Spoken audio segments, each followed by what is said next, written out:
So I hope you have correctly solved it. So the answer is very simple. Sitting in library, the payoff is 2 and you have 12 friends, so it gives you a total payoff of 24. Going outside and having fun, the payoff you get is 3, but you have 9 friends, so you get a total payoff of 27. So obviously the second is better, and in this case you go outside and have fun. So here we talked about one person. How do you weigh your options? Let's define it a little bit more rigorously. So I'll use some mathematical notations. So assume that you have two choices, two actions A and B, capital A and capital B.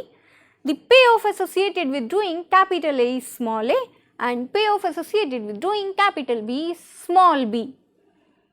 And then you have friends. So let's say P fraction of your friends have adopted capital A, remaining 1 minus P fraction of your friends have adopted the action capital B. So what is the payoff you get if you adopt capital A is P into A, and what is the payoff you get if you adopt capital B is 1 minus P into B. So very simple mathematics tells me that if you want to adopt A, what should happen?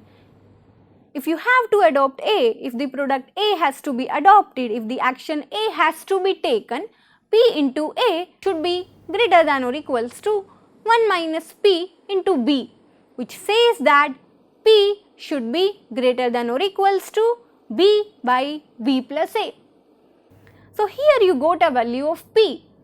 So the value of P, if this much fraction of your friends have adopted A, you also adopt A. So you kind of have a threshold here.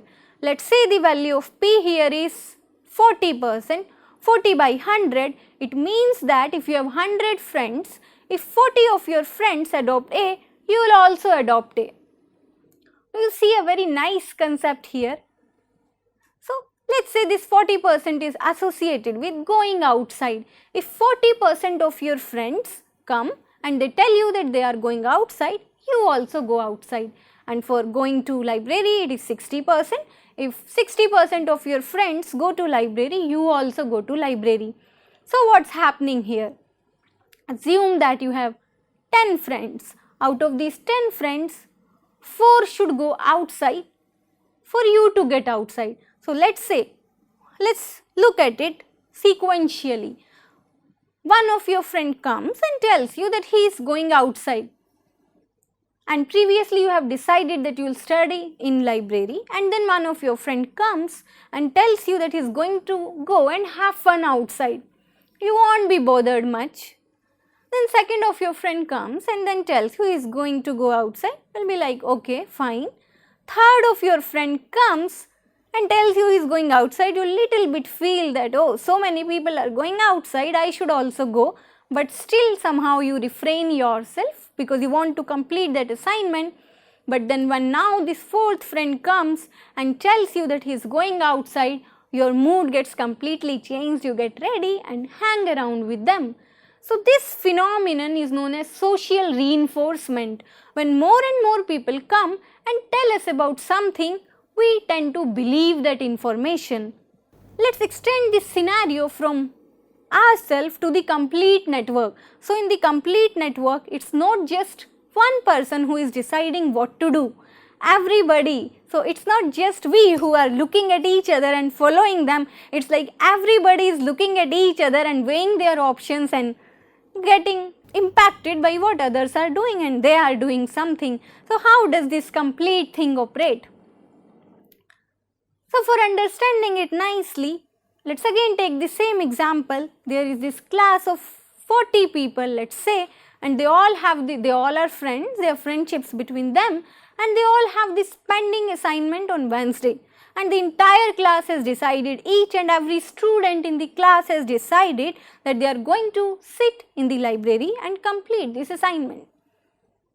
But what happens next is, there are these two outrageous people in this class who says that we'll do the assignment later, we are going to go outside since it's a Sunday and have fun.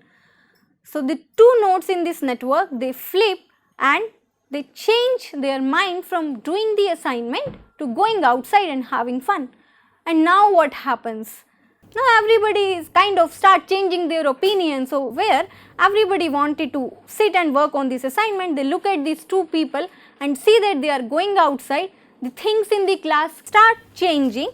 So every person one by one looks at these two people. One person might look and then decide, okay fine, these two people are going outside, I'll also go outside and have fun with them. And then other person and then other person. So the entire class which has actually decided to sit for the assignment and do it, people start changing their mind and many of them start going outside. So this is how it happens. What do you think will happen at the end? How will this network stabilize? Will everybody at the end go outside and have fun and nobody will be doing the assignment? Or people will keep flipping and ultimately the people who have thought of going outside and have fun, they also change their mind. All of them sit together and do assignment. Or a third option. What can be the third option? So a third option is there emerges two parties in this class. So one party goes to the library and do their assignment and second party go outside and have fun. So it's also possible.